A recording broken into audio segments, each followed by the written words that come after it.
ബലിപെരുന്നാൾ ഇൻഷാ അല്ലാഹ് അടുത്ത വ്യാഴാഴ്ചയാണ്. മാസപ്പിറവി ഉണ്ടായിരുന്നുവെങ്കിൽ അത് ബുധനാഴ്ചയാകുമായിരുന്നു. പക്ഷേ എവിടെയും മാസം ദൃശ്യമാകാത്തത് കൊണ്ട് വ്യാഴാഴ്ചയിലേക്ക് ബലിപെരുന്നാൾ ഒരു ദിവസം കഴിഞ്ഞ് അടുത്ത ദിവസത്തേക്കാണ് നീങ്ങിയത്. ഈ സന്ദർഭത്തിൽ ബലിപെരുന്നാളിൻ്റെ ഏറ്റവും മുഖ്യമായ പ്രത്യേകത ബലി തന്നെ. കഴിഞ്ഞ ദിവസം നമ്മൾ ഉദഹിയത്തുമായി ബന്ധപ്പെട്ട കാര്യങ്ങൾ ശ്രദ്ധയിൽപ്പെടുത്തുകയുണ്ടായി. ഇത് ഹജ്ജുമായി ബന്ധപ്പെട്ട ഒരു സന്ദർഭമാണ്. മക്കയിലുള്ള ആളുകൾ ഹജ്ജിന് പോയ, നമ്മുടെ നാട്ടിൽ നിന്നൊക്കെ ഹജ്ജിന് പോയ നമ്മളുടെ സഹോദരി സഹോദരന്മാർ അവരൊക്കെ ദുൽഹിജ്ജ 8 മുതൽ അവർ ഹജ്ജിൽ പ്രവേശിക്കാൻ, അടുത്ത ചൊവ്വാഴ്ച അവർ ഹജ്ജിൽ പ്രവേശിക്കും.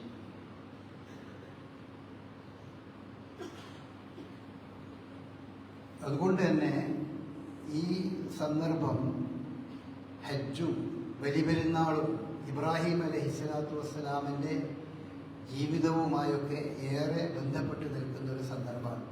വിശുദ്ധ ഖുർആൻ ധാരാളം സ്ഥലങ്ങളിൽ അതിനെ സംബന്ധിച്ച് നമുക്ക് പറഞ്ഞു തന്നിട്ടുണ്ട്.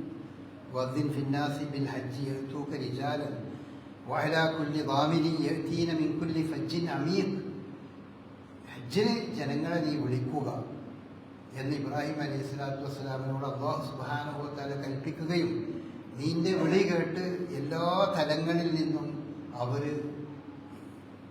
എത്തിക്കൊള്ളും, മക്കയിലേക്ക് എത്തിക്കൊള്ളും.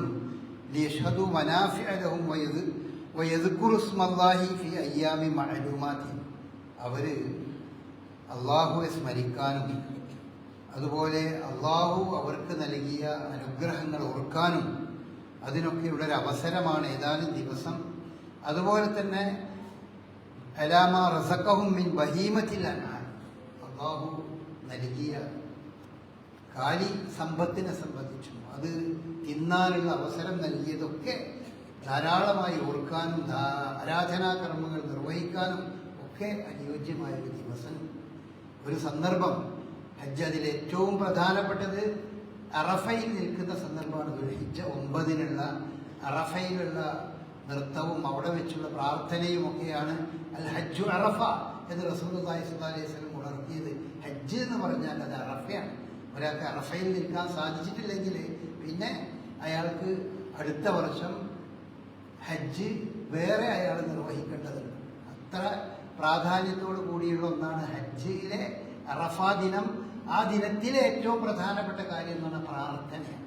വെറും പ്രാർത്ഥന, പ്രാർത്ഥിച്ച് പ്രാർത്ഥിച്ച് നമ്മളുടെ പാപങ്ങളെ മുഴുവൻ കഴുകിക്കളഞ്ഞ് അവസാനം ഒരു ഉമ്മ പെറ്റ കുഞ്ഞിനെ പോലെ അവർക്ക് മക്കത്ത് നിന്ന് മടങ്ങാവുന്ന ഒരു പരുവത്തിലേക്ക് അവരുടെ ഹൃദയത്തെ മാറ്റാൻ സാധിക്കുന്ന ഒരു അമൂല്യമായ സന്ദർഭം എന്നാണ് റസൂലുള്ളാഹി സ്വല്ലല്ലാഹു അലൈഹി വസല്ലമ നമുക്ക് അറഫ ദിനത്തെ സംബന്ധിച്ച്, അല്ലെങ്കിൽ ഹജ്ജ് കൊണ്ട് ലഭിക്കുന്ന ഏറ്റവും വലിയ നേട്ടത്തെ സംബന്ധിച്ച് നമുക്ക് പറഞ്ഞു തരുന്നത് അങ്ങനെയാണ്.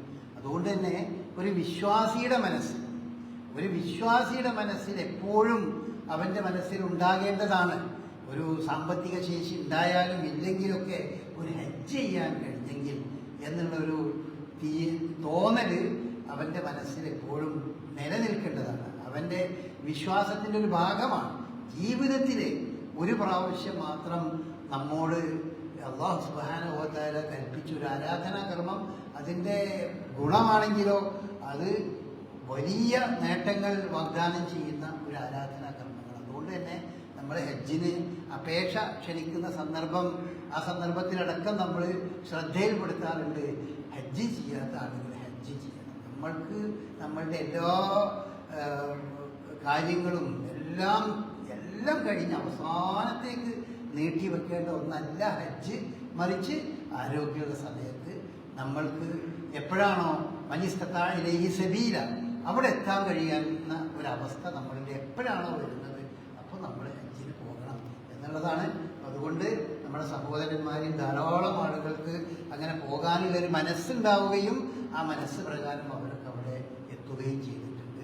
അല്ലാഹു സുബ്ഹാനഹു വ തആല മഖ്ബൂലും മബ്റൂറുമായ ഹജ്ജ് നിർവഹിച്ചുകൊണ്ട് മടങ്ങാനുള്ള മഹാഭാഗ്യം അവർക്ക് പ്രദാനം ചെയ്യുമാറാകട്ടെ. പിന്നെ റസൂലുള്ളാഹി സ്വല്ലല്ലാഹു അലൈഹി വസല്ലമ ഒരൊറ്റ ഹജ്ജ് മാത്രമേ ചെയ്തിട്ടുള്ളൂ.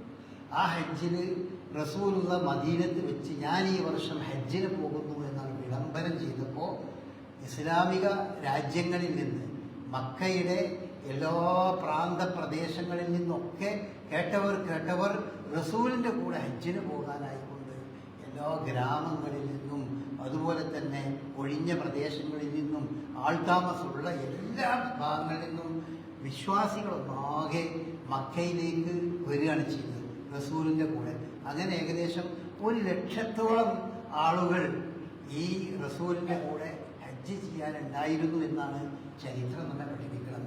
അങ്ങനെ റസൂലുള്ളാഹി സ്വല്ലല്ലാഹു അലൈഹി വസല്ലം ഹജ്ജിൻ്റെ കർമ്മങ്ങൾ ഓരോന്നും നിർവഹിക്കുന്ന സന്ദർഭത്തിൽ ധാരാളം സന്ദർഭങ്ങളിൽ റസൂലുള്ളാഹി പറഞ്ഞിട്ടുണ്ട്, ഖുദൂ അന്നീ മനാസികക്കും, ഇതാ എൻ്റെ ഹജ്ജ് കർമ്മങ്ങളുണ്ടല്ലോ അത് എന്നിൽ നിന്ന് നിങ്ങൾ കണ്ട് മനസ്സിലാക്കുക എന്ന് പറഞ്ഞ് അങ്ങനെ റസൂലുള്ളാഹി പഠിപ്പിച്ച ഒരു സംഭവമാണ്. അത് ലോകാവസാനം വരെ ഒരു വിശ്വാസിക്ക് എങ്ങനെ ഹജ്ജ് ചെയ്യണം, ഏത് അവസ്ഥയിലുള്ള ആളാണെങ്കിലും ഹജ്ജ് ചെയ്യണം എന്നുള്ളതിൻ്റെ ഒരു പാഠമായിരുന്നു എന്ന് മാത്രമല്ല, നബി സല്ലല്ലാഹു അലൈഹി വസല്ലമയുടെ കൂടെ ഹജ്ജിന് പോയ സന്ദർഭത്തിൽ ഓരോ അനുഭവങ്ങൾ റസൂലിൻ്റെ മുമ്പിൽ വന്ന് ഓരോരുത്തർ പറയുമ്പോൾ അതൊക്കെ ഒരു നിയമമായി നമ്മളെ പഠിപ്പിക്കുന്നതാണ്. സ്ത്രീകളുമായി ബന്ധപ്പെട്ട അവരുടെ ശുദ്ധിയും അശുദ്ധിയുമായി ബന്ധപ്പെട്ട വിഷയങ്ങളൊക്കെ ഇതൊക്കെ ഹജ്ജിൽ പല സന്ദർഭങ്ങളിലും റസൂലുള്ളാഹി സ്വല്ലല്ലാഹു അലൈഹി വസല്ലമയുടെ മുമ്പിൽ ചോദ്യമായി വന്നിട്ടുണ്ട്. അത് റസൂലുള്ളാഹി മറുപടി പറഞ്ഞിട്ടുണ്ട്. അങ്ങനെ ഓരോ വിഷയവും വന്ന് അതൊക്കെ സമ്പൂർണമായി റസൂലുള്ളാഹി എങ്ങനെ ഹജ്ജ് ചെയ്യുമോ അതുപോലെ ഹജ്ജ് ചെയ്യാൻ സാധിക്കുന്ന രീതിയിലുള്ള ഒരു കർമ്മമായി അതിനെ മാറുകയുണ്ടായി. ആ ഹജ്ജിലെ ഏറ്റവും പ്രധാനപ്പെട്ട നമ്മളൊക്കെ വളരെയധികം റസൂലുള്ളാഹി സ്വല്ലല്ലാഹു അലൈഹി വസല്ലമയുടെ ആ പ്രസംഗം, ഹജ്ജത്തുൽ വദാഇലെ പ്രസംഗം എന്ന് പറയുന്നത് അത് വളരെ സാരസമ്പൂർണ്ണമായിരുന്നു, വളരെ ഹ്രസ്വമായിരുന്നു. എന്നാൽ അതിൽ ഒരുപാട് കാര്യങ്ങൾ നബിയുടെ അവസാനത്തെ പ്രസംഗങ്ങളിൽപ്പെട്ട ഒരു പ്രസംഗം. അതാണ് ഖുത്ബത്തു ഹജ്ജത്തിൽ വദാ, അവസാനത്തെ യാത്ര പറഞ്ഞു പോകുന്ന ഹജ്ജിൻ്റെ സന്ദർഭത്തിൽ റസൂലുള്ളാഹി സ്വല്ലല്ലാഹു അലൈഹി വസല്ലമയുടെ ഹജ്ജ്. അതിനെപ്പറ്റി ഹദീസുകളിലൊക്കെ വന്ന അതിലെ ചില പ്രധാനപ്പെട്ട ചില ഭാഗങ്ങളെ ശ്രദ്ധയിൽപ്പെടുത്തുന്നത് നമ്മളുടെ ജീവിതവുമായി ബന്ധപ്പെട്ട സംഗതികൾ മനസ്സിലാക്കാൻ നല്ലതാണ്. ഒന്ന്, റസൂലുള്ളാഹി പ്രസംഗം തുടങ്ങിയ അയ്യുഹന്നാസ്, മനുഷ്യരെ, ഇസ്മഉ ഖൗലി, ഞാൻ പറയുന്നത് നിങ്ങൾ കേൾക്കണം. ഫഇന്നി ലാ അദ്രി ലഅല്ലി അൽഖാകും ബഅദ ആമി ഹാദാ ബിഹാദൽ മൗത്, ഇതേ സ്ഥലത്ത് അടുത്ത വർഷം ഞാൻ ഉണ്ടാകുമെന്ന് എനിക്ക് യാതൊരു ഉറപ്പുമില്ല എന്ന് റസൂലുള്ളാഹി പറഞ്ഞിട്ടാണ് തുടങ്ങിയത്. അപ്പോൾ തന്നെ പലർക്കും ഭയങ്കര പ്രയാസമായി പോയി. റസൂലുള്ളാഹിയുടെ മരണമെടുക്കുന്നു എന്ന് പലരുടെ മനസ്സിലേക്കും ഓടി വന്ന ഒരു വാചകമായിരുന്നു അത്. ഞാൻ അടുത്ത വർഷം ഇവിടെ നിങ്ങളെ കൂടെ ഉണ്ടാകും എന്ന് എനിക്കറിയില്ല, അതുകൊണ്ട് നിങ്ങൾ ശരിക്ക് ഞാൻ പറയുന്നത് കേൾക്കണം.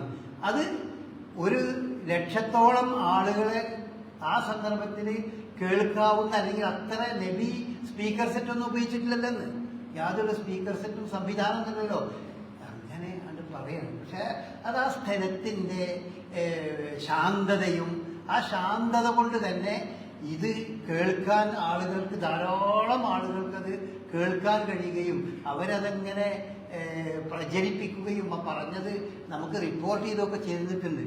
എന്താണെന്ന് വെച്ചാൽ വളരെ ശാന്തമായ സന്ദർഭത്തിൽ നമ്മളിപ്പോൾ നമ്മുടെ നാട്ടിൽ വെച്ച് നമ്മളിപ്പോൾ വല്ലതും പറഞ്ഞാൽ അത് വളരെ ശബ്ദം ഉണ്ടെങ്കിൽ പറഞ്ഞിട്ടുണ്ടെങ്കിൽ കേൾക്കുള്ളൂ. ചിലപ്പോൾ സ്പീക്കർ വേണ്ടി വരും. സ്പീക്കർ ഉണ്ടായാൽ തന്നെ ചില സന്ദർഭത്തിൽ അത് കേൾക്കൂല, നല്ല ശബ്ദത്തിൽ വെക്കണം. അത് ഈ അന്തരീക്ഷത്തിൽ ഈ ശബ്ദം ഉണ്ടാക്കി തീർക്കുന്ന ഒരുപാട് അതിൻ്റെ പ്രതികരണങ്ങൾ കൊണ്ട് നമ്മുടെയൊക്കെ കാതുകളുടെ ശക്തിയിൽ വരുന്ന വ്യത്യാസങ്ങളാണ്. അത് ശാസ്ത്രീയമായി തന്നെ അതിനെ വിശകലനം ചെയ്യുന്ന ആളുകൾ വളരെ വ്യക്തമായി നമുക്ക് പഠിപ്പിച്ചു തരുന്ന സംഭവമാണ്. വളരെ ശാന്തമായ, കൂടുതൽ ഒരു ശബ്ദം തീരമല്ലാത്തൊരു സ്ഥലത്ത് നിന്ന് മെല്ലെ സംസാരിച്ചാൽ തന്നെ ആ സംസാരം ഒരുപാട് ദൂരങ്ങളിലേക്ക് കേൾക്കാൻ കഴിയും.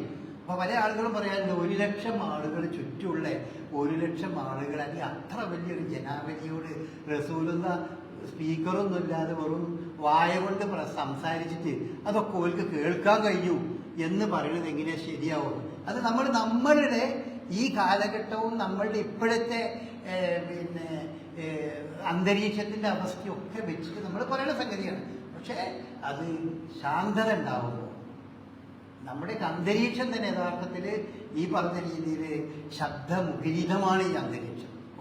ഇവിടെ നമ്മളൊന്നും മിണ്ടാതിരുന്നാൽ തന്നെ അതിൻ്റെ ഉള്ളിൽ ഒരുപാട് ശബ്ദങ്ങൾ പല രീതിയിലും നമ്മുടെയൊക്കെ അന്തരീക്ഷത്തിൽ ഉണ്ട് എന്നാണ്. അതുകൊണ്ടാണ് നമുക്ക് ഉറക്കെ പറയേണ്ടി വരുന്നത് അതുകൊണ്ടാണ്. അപ്പം അങ്ങനെ റസൂൽ അത്രയും വലിയ ആളുകളോട് പറഞ്ഞു. ഒന്നാമത് പറഞ്ഞത് നമ്മൾ പലപ്പോഴും കേട്ട സംഭവങ്ങൾ തന്നെയാണ്. പരസ്പരം നിങ്ങളുടെ കൈവെക്കരുത്, ആരുടെ മേൽ കൈവെക്കരുത്. നിങ്ങളുടെ രക്തവും സ്വത്തും അഭിമാനവും 3 സംഗതി ഇത് നമുക്കൊക്കെ പ്രധാനപ്പെട്ടാണ്. നമ്മുടെ മേൽ ഒരാൾ തല്ലുക, കൈവെക്കുക എന്ന് പറഞ്ഞാൽ അത് ഗൗരവമുള്ള സംഗതിയാണ്. അതുപോലെ തന്നെ നമ്മുടെ സ്വത്ത്, നമ്മൾ സമ്പാദിച്ച നമ്മളുടേതായ ഒരു സമ്പത്ത് അതൊരാൾ അനർഹമായി പിടിച്ചെടുക്കുക എന്ന് പറഞ്ഞാൽ അത് ഒരിക്കലും നമുക്ക് ഉൾക്കൊള്ളാൻ കഴിയാത്ത സംഗതിയാണ്. അതുപോലെ നമ്മുടെ അഭിമാനം പല ആളുകളും ശ്രദ്ധിക്കാതെ പോകുന്ന സംഗതിയാണ്. അഭിമാനം എന്ന് പറഞ്ഞാൽ എല്ലാവർക്കും ഉള്ളതാണ്. എത്ര മോശമായ ജീവിതം നയിക്കുന്ന ഒരാളാണെങ്കിലും അവൻ്റേതായ ചില അഭിമാനങ്ങളുണ്ടാവും. അപ്പൊ മനുഷ്യന്റെ അഭിമാനത്തിന് തൊട്ട് കളിക്കണം. അഭിമാനത്തെ ക്ഷതപ്പെടുത്തുന്ന രീതിയിൽ ഒരു മനുഷ്യനെ എന്ത് ചെയ്യാൻ പാടില്ല, നമ്മൾ അവനോട് സംസാരിക്കുകയോ പെരുമാറുകയോ ചീത്ത പറയുകയോ ഒന്നും ചെയ്യാൻ പാടില്ല. അതുകൊണ്ടാണ് പരസ്യമായി ഒരാളെ എന്ത് ചെയ്യാൻ പാടില്ല എന്നാണ് ഇസ്ലാമിൻ്റെ ഒരു നിർദ്ദേശം. നമ്മളൊരാളൊരിക്കലും ഒരു പരസ്യമായി തെറ്റ് ചെയ്യുന്ന ആളുകളാണെങ്കിൽ പരസ്യമായി നമ്മൾ പറയാം. സ്വകാര്യമായി ഒരാൾ എന്തെങ്കിലും ഒരു തെറ്റ് ചെയ്യുന്നത് കണ്ടാൽ അത് സ്വകാര്യമായി അയാളോട് പറയല്ലാതെ അയാൾ അഭിമാനം ക്ഷതപ്പെടുത്തുന്ന രീതിയിൽ ആളുകളുടെ മുമ്പിൽ വെച്ചുകൊണ്ട് അയാളെ അതിൻ്റെ പേരിൽ അധിക്ഷേപിക്കാനൊന്നും പാടില്ല എന്നാണ്. അത് വേറെ ഒരു വിഷയമാണ്. അതൊരുപാട് അത്തരം സംഗതികളുണ്ട്. അപ്പോൾ റസൂലുള്ള വളരെ വ്യക്തമായി പറഞ്ഞിട്ടുണ്ട്, വളരെ പവിത്രമാണ്. നമ്മളുടെ എല്ലാവരുടെയും അഭിമാനം വളരെ പവിത്രമാണ്. അവരുടെയൊക്കെ സ്വത്ത് എന്ന് പറഞ്ഞാൽ അത് വളരെ പവിത്രമാണ്.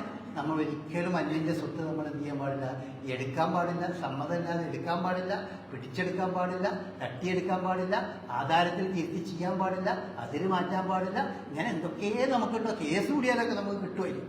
കേസ് കൂടിയാലൊക്കെ പലപ്പോഴും പല സ്വത്തും നമുക്ക് നമ്മുടേതല്ലാത്ത കിട്ടിയിട്ടുണ്ടാവും.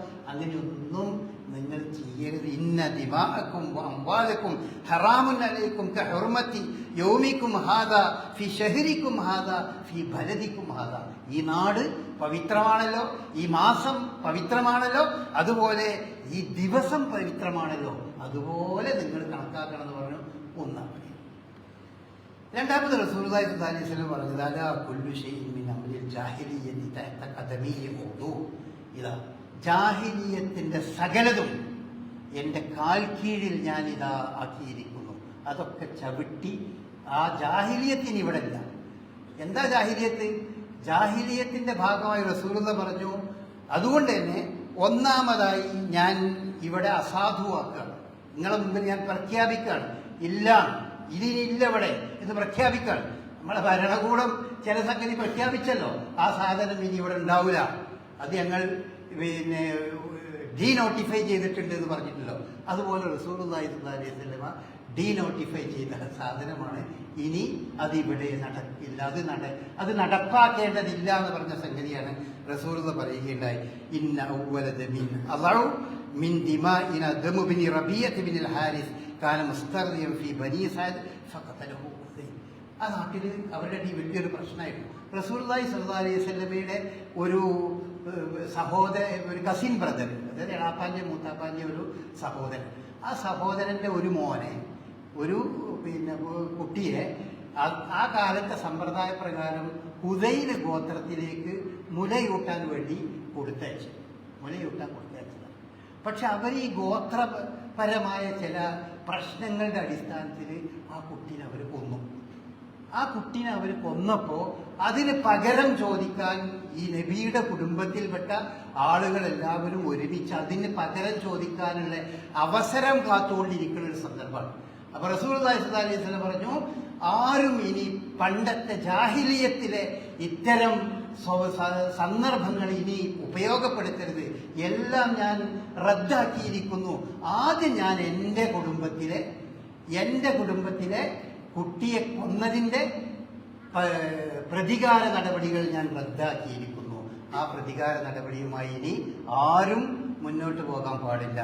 അതോടൊപ്പം റസൂൽ പറഞ്ഞു, റിബൽ ജാഹിലിയത്തി മൗദൂൻ, ജാഹിലിയ കാലത്തുള്ള ഈ പലിശ സമ്പ്രദായം, പലിശ ഇനി ഇവിടെ നടക്കില്ല, പലിശ റദ്ദാക്കിയിരിക്കുന്നു. ആ കാലഘട്ടത്തിൽ വളരെ വ്യാപകമായിട്ടുണ്ടായിരുന്ന ഒരു സംഭവമാണ് പലിശ. അങ്ങനെ പലിശക്ക് കൊടുക്കുന്ന ആളുകൾ ധാരാളം ഉണ്ടായിരുന്നു. റസൂലുള്ളാഹി പറഞ്ഞു, ആദ്യമായി ഞാൻ പലിശ റദ്ദാക്കുന്നത് എൻ്റെ എളാപ്പക്ക് നിങ്ങൾ നൽകാനുള്ള പലിശയാണ്. റസൂലുള്ളാഹി പറഞ്ഞു, വഅവ്വലു റിബൻ റിബ അബ്ബാസ് ബിൻ അബ്ദുൽ മുത്തലിബിന്റെ റസൂലുള്ളാഹി സ്വല്ലല്ലാഹു അലൈഹി വസല്ലമയുടെ എളാപ്പയാണ് അബ്ബാസ് റളിയല്ലാഹു അൻഹു.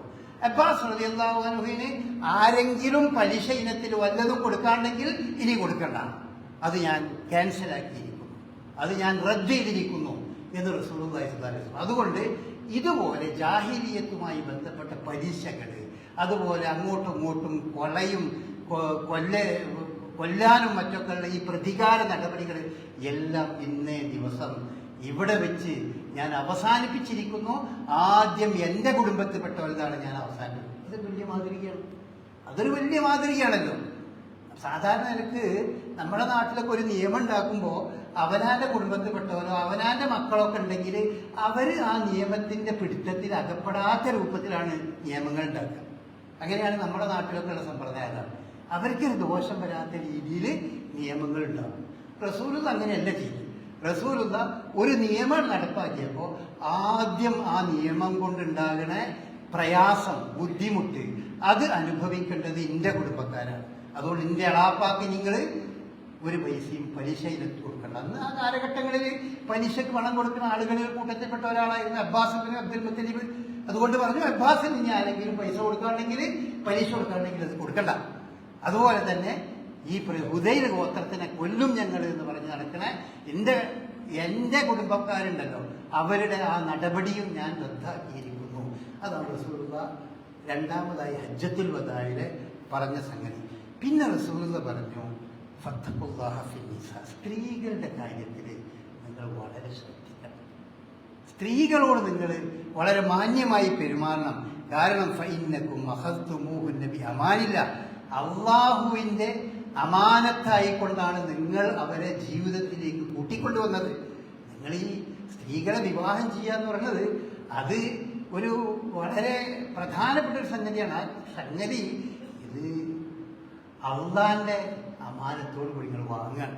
വസ്തഹലൽത്തും ഫുറൂജഹുന്ന ബികലിമത്തില്ല, അള്ളാന്റെ നാമം ഉച്ചരിച്ചുകൊണ്ടാണ്, അല്ലെങ്കിൽ അള്ളാഹുവിന്റെ പേരിലാണ് അവരുടെ നിങ്ങൾ തമ്മിൽ പരസ്പരം ശാരീരിക ബന്ധത്തിൽ ഏർപ്പെടാനുള്ള അനുമതി ഉണ്ടായത്. അല്ലെങ്കിൽ അത്തരം ഈ സ്ത്രീകളെ നിങ്ങൾക്ക് ആ രീതിയിൽ ഉപയോഗിക്കാൻ പാടില്ലല്ലോ. പക്ഷെ അള്ളാന്റെ പേരിലാണ് നിങ്ങൾ അവരെ ആ കാര്യം ശാരീരിക ബന്ധത്തിൽ നിങ്ങൾ ഏർപ്പെടുന്നത്. അള്ളാഹു നിങ്ങളൊരു അമാനത്തായി ഏൽപ്പിച്ചതാണ് സ്ത്രീകൾ. ആണുങ്ങളോടാണ് പറയുന്നത്. അപ്പൊ നമ്മൾ പലപ്പോഴും ഈ വിവാഹവുമായിട്ട് ബന്ധപ്പെട്ട സംഗതികൾ ആലോചിക്കുമ്പോൾ വളരെ പ്രയാസകരമാണ്. ഇത് തൻ്റെ കുടുംബജീവിതത്തിൻ്റെ അടിത്തറ 1-ാം തീയതിയാണ്, ഫസ്റ്റ് ദിവസമാണ്. ഇതാണ് ഏറ്റവും പവിത്രമായി ശ്രദ്ധയോടെ ഞാൻ പാലിക്കേണ്ടതെന്നുള്ള ബോധമേ നമ്മുടെ സൊസൈറ്റിയിൽ ഇല്ലാതായിക്കണേ. കല്യാണത്തിൻ്റെ എങ്ങനെയൊക്കെ അടിച്ചു പൊളിക്കാൻ പറ്റുമോ അങ്ങനെയൊക്കെ അടിച്ചു പൊളിക്കാം എന്നാണ് ഇപ്പോൾ നമ്മൾ വിചാരിക്കുന്നത്. ആലോചിച്ച് നോക്കിയാൽ എന്താ നമ്മൾ ആലോചിച്ച് നോക്കിയത്? നമ്മളൊരു കുടുംബജീവിതം തുടങ്ങുകയാണ്. ആ കുടുംബജീവിതത്തിൻ്റെ ഫസ്റ്റ് പരിപാടിയാണ് ഈ വിവാഹം, നിക്കാഹ് എന്ന് പറയുന്നത്. ആ നിക്കാഹ് ആ ദിവസം തന്നെ എല്ലാവിധ പാട്ടും കൂത്തും അരങ്ങേറലും എന്തൊക്കെയാണ് പരിപാടികളാണ് നമ്മുടെ മുസ്ലിം സമൂഹത്തിൽ നടക്കുന്നത്. വടക്കേ മലബാറിലൊക്കെ എന്തൊക്കെയാണ് നടക്കുന്നത്, ഇത്തരം ഒരു ബോധവുമില്ല. അതുകൊണ്ടാണ് റസൂലുള്ളാഹി സ്വല്ലല്ലാഹു അലൈഹി വസല്ലം അല്ലാഹുവിന്റെ പേരിൽ നിങ്ങൾ നടക്കുന്ന ഒരു സംഗതിയാണ്. അതുകൊണ്ട് നിങ്ങൾ ഫത്തഖുല്ലാഹ ഫിന്നിസാ, സ്ത്രീകളുടെ കാര്യത്തിൽ നിങ്ങൾ അള്ളാനെ ഭയപ്പെടണം. എന്നിട്ട് പറഞ്ഞു വലക്കും അലൈഹിന്ന അല്ല യൂത്തിന ഫുർഷക്കും അഹദൻ തക്റഹൂൻ. ശരിയാണ്, നിങ്ങൾ ഇഷ്ടപ്പെടാത്ത ഒരൊറ്റ മനുഷ്യനെയും നിങ്ങളുടെ ഇണകള് നിങ്ങളെ വീട്ടിൽ കയറ്റാൻ പാടില്ല. ഭർത്താവിന് ഇഷ്ടമല്ലാത്ത ഒരു ആളെയും നിങ്ങൾ എന്ത് ചെയ്യരുത്, നിങ്ങളുടെ വിരിപ്പിലേക്ക് അല്ലെങ്കിൽ നിങ്ങളുടെ വീട്ടിലേക്ക് കൊണ്ടുവരരുത്. അത് നിങ്ങൾക്ക് നിങ്ങളുടെ ഭാര്യമാര് ചെയ്തു തരേണ്ട ഒരു വലിയ ഒരു നിർബന്ധമായ ഒരു ബാധ്യതയിൽപ്പെട്ടാണ്. മൂപ്പർക്ക് ഇഷ്ടമുണ്ടോ അല്ലെന്നും ഞാൻ നോക്കിയിട്ടില്ല. എനിക്ക് അയാളേക്ക് യാതൊരു പ്രശ്നമില്ലല്ലോ, എനിക്ക് അവരേക്ക് യാതൊരു പ്രശ്നമില്ലല്ലോ. അതുകൊണ്ട് ഞാൻ അവരെ വരാനും പോകാനും എനിക്കൊരു പ്രശ്നമില്ല. അങ്ങനെയല്ല, ഭർത്താവിന് ഇഷ്ടമില്ലാത്ത ഒരു ആള് ഇയാൾ നമ്മളുടെ വീട്ടിലേക്ക് വരരുത്, ന്യായമായ കാരണത്തിൽ കിട്ടും. അല്ലാതെ എന്തെങ്കിലും ഒരു കുടുംബ പ്രശ്നം ഉണ്ടായതിന്റെ പേരിൽ അങ്ങോട്ടും ഇങ്ങോട്ടും പറഞ്ഞല്ല. അദ്ദേഹത്തെ വീട്ടിലേക്ക് പ്രവേശിപ്പിക്കരുത് എന്ന് പറഞ്ഞാൽ അത് ഭാര്യ കൃത്യമായി അത് പാലിക്കണം. അത് നിങ്ങൾക്ക് അവർ ചെയ്തു തരും. അതാണ് ഫൈൻ ഫൈനതാലിക്ക. അത് അവർ ലംഘിച്ചാൽ നമുക്ക് ഇഷ്ടമില്ലാത്ത ഒരാളെ അങ്ങോട്ട് പ്രവേശിപ്പിക്കരുത് എന്ന് പറഞ്ഞിട്ട്, അല്ലെങ്കിൽ അങ്ങനത്തെ സന്ദർഭത്തിൽ പ്രവേശിപ്പിക്കരുത് എന്ന് പറഞ്ഞിട്ട് അവരത് വകവെക്കാതെ അതിലവർ എന്താണ് അതിൽ അനുസരണക്കേട് കാണിച്ച് അവരതിനോട് എതിർത്ത് നിൽക്കുകയാണെങ്കിൽ നിങ്ങൾക്ക് മെല്ലെ വേദനയൊന്നും ആകാത്ത രീതിയിൽ അവരെ നിങ്ങൾക്ക് എന്ത് ചെയ്യാവുന്നതാണ്, അവരെ നിങ്ങൾക്ക് അടിക്കാവുന്നതാണ്. അവിടെ വളരെ വ്യക്തമായിട്ട് പറഞ്ഞു ഗൈറമുപരി, പ്രയാസമില്ല. അടിക്കുക എന്ന് പറഞ്ഞത് അടിക്കാതെ തന്നെ ഭർത്താവ് കയ്യോങ്ങുക എന്ന് പറഞ്ഞാൽ തന്നെ അത് പെണ്ണിനെ സംബന്ധിച്ചിടത്തോളം അതൊരു വലിയ പ്രയാസം ഉണ്ടാകുന്നത്. കയ്യോങ്ങി എന്ന് വെച്ചാൽ ഇപ്പോൾ ഈ ജീവിതത്തിൽ അങ്ങനത്തെ ഒരു അനുഭവം ഇല്ലാത്തൊരു പെണ്ണിനെ ഒരാൾ കയ്യോങ്ങി വെക്കുക, അതായിരിക്കും ജീവിതത്തിലെ ഏറ്റവും പ്രയാസകരമായ ഒരു പെണ്ണിനെ സംബന്ധിച്ചിടത്തോളം. പക്ഷെ അത് നിത്യം ഇങ്ങനെ കള്ളും കുടിച്ച് അടികൊള്ളുന്ന പെണ്ണുങ്ങളെ പറ്റിയല്ല ഞാൻ പറഞ്ഞത്, അത് അവരുടെ ഓരോ രീതിയാണ്. പക്ഷെ സാധാരണ രീതിയിൽ ഒരാണ് ഭർത്താവ് അല്ലെങ്കിൽ തൻ്റെ ഭാര്യയുടെ മുകളിൽ കണ്ണുരുട്ടി കൈ പൊക്കുക എന്ന് പറഞ്ഞാൽ അത് വലിയ ഗൗരവമുള്ളൊരു വിഷയമാണ്. അപ്പം അങ്ങനെ വരെ നിങ്ങൾക്ക് എന്ത് ചെയ്യാവുന്നതാണ്, ഈ നിങ്ങൾ വീട്ടിൽ പ്രവേശിപ്പിക്കരുത് എന്ന് പറഞ്ഞാൽ പെണ്ണിനെ.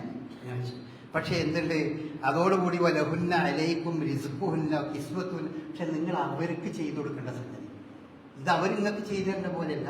നിങ്ങൾ അവർക്ക് ഭക്ഷണവും വസ്ത്രവും പാർപ്പിടവും എല്ലാ സൗകര്യങ്ങളും നിങ്ങൾ സ്ത്രീകൾക്ക് ചെയ്തു കൊടുക്കണം. അത് നിങ്ങളുടെ ഉത്തരവാദിത്തമാണ് എന്നാണ് റസൂലുള്ളാഹി സ്വല്ലല്ലാഹു അലൈഹി വസല്ലം എച്ചത്തുൽ വദാഇൽ പറഞ്ഞിട്ടുള്ളത്. അങ്ങനെ അത്തരം കുറെ സംഗതികൾ പറഞ്ഞു. ആ കൂട്ടത്തിൽ പറഞ്ഞാണ് ഇന്ന റബ്ബക്കും വാഹിദ് വഇൻ അബാക്കും വാഹിദ് കുല്ലുക്കും മിൻ ആദം വ ആദം മിൻ തുറാബ്. വലിയ വളരെ പ്രസിദ്ധമായ സംഗതി. നിങ്ങളുടെ വാപ്പ ഒന്നാണ്, നിങ്ങളുടെ റബ്ബ് ഒന്നാണ്. അതുകൊണ്ട് തന്നെ നിങ്ങളൊക്കെ ആദമിന്റെ മക്കളാണ്, എല്ലാവരും മണ്ണിൽ നിന്ന് സൃഷ്ടിക്കപ്പെട്ടവരാണ്. അതുകൊണ്ട് അറബിക്കും അനറബിക്കും യാതൊരു മേന്മയും അങ്ങോട്ടും ഇങ്ങോട്ടും ഇല്ല. കറുത്തോനും വെളുത്തോനും അങ്ങോട്ടും ഇങ്ങോട്ടും യാതൊരു മേന്മയില്ല. എല്ലാവരും ഒരു മാതാപിതാക്കളുടെ മക്കളാണ്, ഒരു ഉപ്പാന്റെ മക്കളാണ് എന്ന സന്ദേശവും റസൂലുള്ളാഹി സ്വല്ലല്ലാഹു അലൈഹി വസല്ലമ ആ സന്ദർഭത്തിൽ നൽകുകയുണ്ടായി. ഇതുപോലത്തെ കുറേ. എന്നിട്ട് റസൂലുള്ളാഹി അവസാനം പറഞ്ഞു, വേറെ കുറേ സംഗതികളുണ്ട്, കൂടി പറയാനല്ല ഒരു സമയം. അവസാനം ചോദിച്ചു, നിങ്ങൾക്ക് ഇതിനെപ്പറ്റി എന്താ അഭിപ്രായം? റസൂൽ ചോദിച്ചു, വന്തും തുസ്അലൂന അന്നീ മാ അന്തും ഖായിലൂൻ. നിങ്ങളോട് എന്നെപ്പറ്റി പഠിച്ചോൻ ചോദിക്കും. നിങ്ങളോട് അല്ലാഹു എങ്ങനെ ഉണ്ടായിരുന്നു മുഹമ്മദ് എന്ന് ചോദിച്ചു. അപ്പം നിങ്ങൾ എന്താ ഉത്തരം പറയാം? നിങ്ങൾ എന്ത് ഉത്തരം പറയും ഇതിനെപ്പറ്റി? അപ്പോഴാണ് അവർ പറഞ്ഞത്, ഞങ്ങൾ പറയും യശ്വതങ്ങൾ, നിങ്ങൾ ഞങ്ങൾക്ക് എന്താണ് അന്നക ബല്ലഗത വഅദ്ദൈത വനസഹത, ഞങ്ങളോട് വളരെ ഗുണകാംക്ഷ കാണിച്ചിട്ടുണ്ട്, ഞങ്ങൾക്ക് എല്ലാ സന്ദേശങ്ങളും എത്തിച്ചു തന്നിട്ടുണ്ട്, നിങ്ങൾ ഞങ്ങൾക്ക് ചെയ്തതിലൊക്കെ ചെയ്തിട്ടുണ്ട് എന്നേ ഞങ്ങൾ അള്ളാഹിനോട് പറയുള്ളൂ എന്ന് പറഞ്ഞു. അപ്പോൾ റസൂലുള്ളാഹി പറഞ്ഞാൽ, പടച്ചോനെ നീ ഇതിന് സാക്ഷിട്ടോ, പടച്ചോനെ നീ ഇതിന് സാക്ഷി എന്ന് പറഞ്ഞുകൊണ്ട് കൈ പൊക്കിയത് ആ സന്ദർഭത്തിലാണ്. അപ്പൊ നമ്മൾ ആലോചിച്ച് നോക്ക്. അപ്പൊ അതുപോലെ നമുക്കിപ്പോൾ നമ്മളെ എവിടെ ചോദിക്കൂലേ, അത് നിങ്ങളുടെ മക്കളെ പറ്റി ചോദിക്കും പടച്ചോൻ, ഉറപ്പായിട്ടും പടച്ചോനായാലും നിങ്ങളെ മക്കളോട് ചോദിക്കുന്നതാലും വാപ്പാനെ പറ്റി എന്താ നിങ്ങളുടെ അഭിപ്രായം? അപ്പൊ വാപ്പാനെ പറ്റി എന്തായിരിക്കും ഈ മക്കൾ പറയാം? വാപ്പാനെ പറ്റി എന്തായിരിക്കും മക്കൾ? നിങ്ങളെ പറ്റി ഓരോരുത്തരും നമ്മൾ ആലോചിക്കേണ്ട സംഗതിയാണ്. അതാണ് എന്ത് വന്തും തുസ്അലൂന അന്നി, എന്നെ പറ്റി നിങ്ങൾ ചോദിക്കപ്പെടും. അതാണ് കുല്ലുക്കും റാഇൻ വ കുല്ലുക്കും മസ്ഊലൻ റഇയത്തി എന്ന് പറഞ്ഞല്ലോ. അതിൽ റസൂലുള്ള പറഞ്ഞ സംഗതിയാണ്, നിങ്ങളെല്ലാവരും ഉത്തരവാദിത്തമുള്ളവരാണ്, ഓരോരുത്തരും ആ ഉത്തരവാദിത്തമുള്ളവരെ സംബന്ധിച്ച് ചോദിക്കപ്പെടും.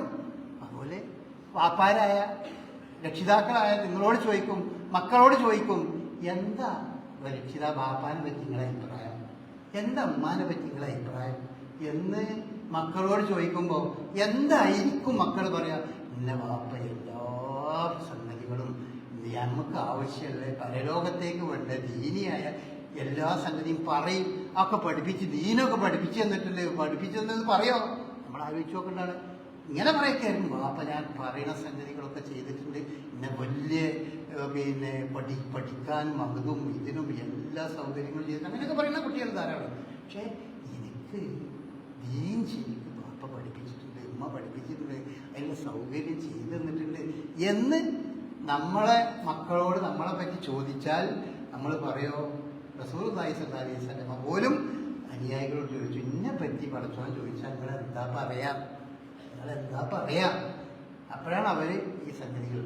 അത്തരം കുറച്ചു കാര്യങ്ങളും കാര്യബോധവും നമ്മളുടെ മനസ്സിൽ എപ്പോഴും ഉണ്ടാകണം. അല്ലാഹു അനുഗ്രഹിക്കുമാറാകട്ടെ.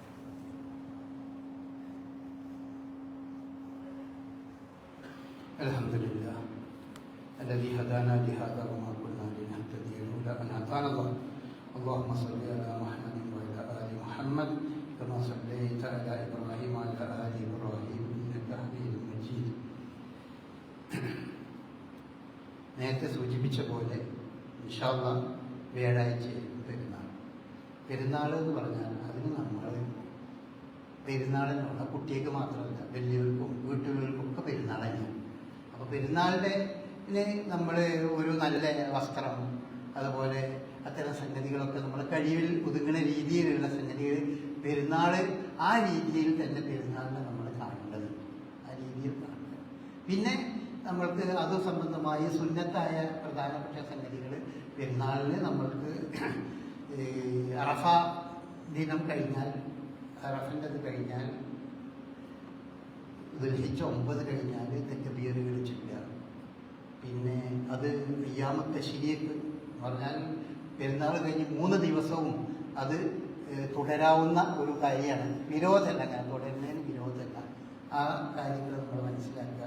പിന്നെ ബലിയെറുക്കുക എന്നുള്ളത് വളരെ പ്രധാനപ്പെട്ട ഒരു സംഗതിയാണ്. കഴിഞ്ഞ ആഴ്ച നമ്മളതിനെ സംബന്ധിച്ച് ഉണർത്തുകയുണ്ടായി. ആ കാര്യങ്ങൾ ചെയ്യുക. പിന്നെ അറഫാ ദിനത്തിൽ നോമ്പ് അനുഷ്ഠിക്കുക. അറഫാ ദിനം എന്ന് പറഞ്ഞാൽ പെരുന്നാളിൻ്റെ തലേ ദിവസം, അതാണ് യൗമു അറഫ എന്ന് പറഞ്ഞത്. പെരുന്നാളിൻ്റെ തലേ ദിവസം നിങ്ങൾ നോമ്പ് അനുഷ്ഠിക്കുക. നമ്മുടെ നാട്ടിൽ സ്വാഭാവികമായിട്ടും നമ്മുടെ കണക്കുകളും മറ്റു പലതും കൊണ്ടും അറഫാ ദിനം, അറഫയിൽ നമ്മളുടെ ഹാജിമാർ നിൽക്കുന്ന ദിവസവും നമ്മളുടെ പെരുന്നാളിൻ്റെ ദിവസവും തമ്മിലുള്ള ദിവസ വ്യത്യാസമുണ്ട്. സ്വാഭാവികമായിട്ടും പെരുന്നാളിൻ്റെ തലേ ദിവസം നമ്മൾ നോമ്പനുഷ്ഠിക്കുകയാണ് ചെയ്യേണ്ടത്. ആ കാര്യം നമ്മൾ ശ്രദ്ധിക്കുക.